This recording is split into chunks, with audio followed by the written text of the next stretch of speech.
बिस्मिल्लाहिर्रहमानिर्रहीम। अस्सलाम वालेकुम। कैसे हैं आप सब? अल्लाह ताला आप सबको अपने हिफ्ज़ व अमान में रखे। आज हम बना रहे हैं गुलाब फक्की। जरासीम कुछ होने के साथ साथ हाजमे के लिए बहुत ही ज़्यादा फ़ायदेमंद है और ये वो नुस्खा है जो बरसों से चला आ रहा है और बहुत ही फ़ायदेमंद है।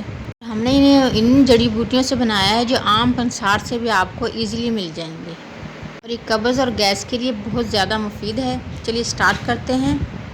हमने ये खुश्क जो हैं गुलाब के फूल लिए हैं, इन्हें गुलसर कहा जाता है। आप पंसार की दुकान से भी आप ये इजीली ले सकते हैं। इनको अच्छे से साफ़ कर लें और इनकी डंडियाँ वगैरह जो हैं ये निकाल लें। ये आप घर पे भी खुश्क करके ले सकते हैं। और ये अजवाइन है, इसे भी हमने अच्छे से साफ़ कर लिया है। इसमें भी जो कंकर पत्थर वगैरह हो ये भी अच्छे से निकाल लें और साफ़ कर लें। अजवाइन भी हमने 50 ग्राम ली है और गुलसर थे वो भी हमने 50 ग्राम ही लिए हैं। सबसे पहले बर्तन में हम अजवाइन ऐड करेंगे। उसके बाद उसी बर्तन में हम 50 ग्राम सौंफ है, इसे भी हमने अच्छे से साफ़ कर लिया है। अब चाहें तो बेशक इसको धो लें, धोकर अच्छे से साफ़ कर लें। उसके बाद अजवाइन और अजवाइन के बाद 50 ग्राम सौंफ ऐड कर देंगे और साथ ही हमने ये गुलाब के फूल जो हमने खुश्क करके रखे हुए थे गुलसर, ये भी ऐड कर देंगे। ये भी 50 ग्राम है।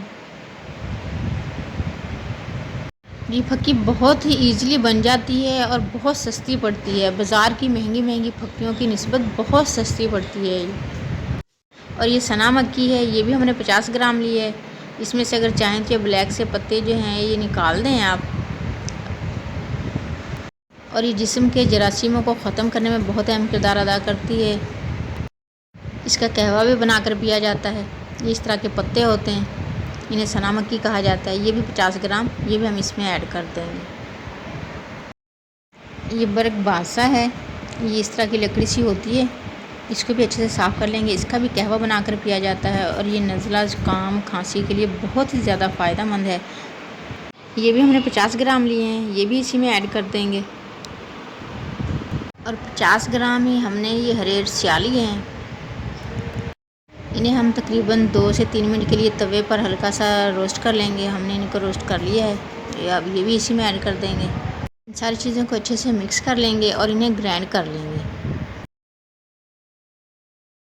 हमने इन्हें ग्राइंड कर लिया है। अब हम इसे अच्छे से छान लेंगे ताकि इसका जो पाउडर है वो हमें हासिल हो जाए। और ऊपर जो ये मोटे मोटे पीस बच गए हैं इन्हें हम ज़ाया नहीं करेंगे, इन्हें हम दोबारा से ग्राइंड कर लेंगे। और हमारी फक्की जो है ये रेडी हो चुकी है। ये देखिए माशाल्लाह वही बाज़ार वाली हकीमों वाली फक्की है और हमने उन जड़ी बूटियों से बनाया है इन्हें जो बाज़ार से आम पंसार की दुकान से बआसानी मिल सकती हैं। अब एक एयर टाइट डब्बा लेंगे और उसमें इसे ऐड कर देंगे। अगर अल्लाह ना करे अगर आपको ब्लड प्रेशर वगैरह का मसला है तो इसमें नमक यूज़ ना करें, वरना हम इसमें 1 टेबल स्पून ब्लैक सॉल्ट जो है वो ऐड कर देंगे और अच्छे से मिक्स कर लेंगे। ये फक्की हाफ़ चम्मच सुबह और हाफ़ चम्मच ही शाम के लेना है, तकरीबन इतना चम्मच होना चाहिए। हकीम से लें या किसी भी आम दुकान से ले लें तो ये 150-200 की ऐसी डब्बी एक देते हैं फक्की की, और हमने ये 100 रुपये में तकरीबन इतनी सारी फक्की जो है रेडी की है। इसमें तकरीबन 4 से 5 ऐसी डब्बियाँ जो हैं वो भर के बन जाएंगी। कब्ज़, गैस और खट्टी डकारों के लिए, और गोश्त का सीज़न है तो गोश्त हज़म करने के लिए बहुत ही फ़ायदेमंद है। वीडियो अच्छी लगे तो इसे लाइक और शेयर ज़रूर कीजिएगा। सबको दुआ में याद रखें, सबकी दुआ में शामिल रहें। अपना ढेर सारा ख्याल रखें। नेक्स्ट वीडियो तक के लिए अल्लाह हाफिज़।